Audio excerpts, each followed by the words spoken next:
CBSE பள்ளிகளில் all pass முறையை ரத்து செய்துள்ள ஒன்றிய அரசின் நடவடிக்கைக்கு ஆசிரியர் சங்கங்கள் எதிர்ப்பு தெரிவித்துள்ளன.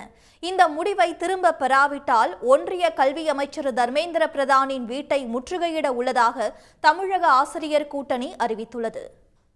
குறிப்பாக 5ஆம் வகுப்பு 8ஆம் வகுப்பிற்கு இந்த கட்டாய தேர்ச்சி முறையை கொண்டாந்திருக்கிறார்கள்.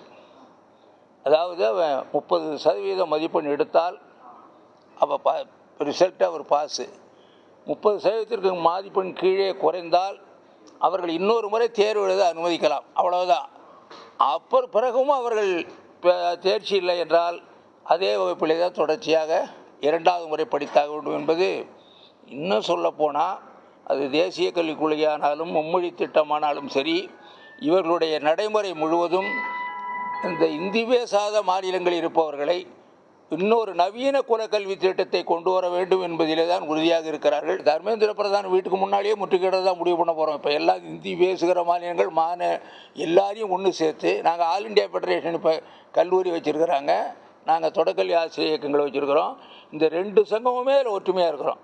கல்லூரிகள், தொடக்கல்வி ஆசிரியர் இயக்கங்கள், மாணவர் அமைப்புகள் எல்லாமே சேர்ந்து அவர் தான் இப்போ அதில் வெறித்தனமாக நிற்கிறாரு. அவர் வீட்டுக்கு முன்னாலேயே முற்றுகையிடுகிற போராட்டத்தை கூட நடத்துவதற்கு நாங்கள் திட்டமிட்டு வருகிறோம். உடனுக்குடன் செய்திகளை தெரிந்து கொள்ள சன் நியூஸ் பெல் ஐகானை கிளிக் பண்ணுங்க.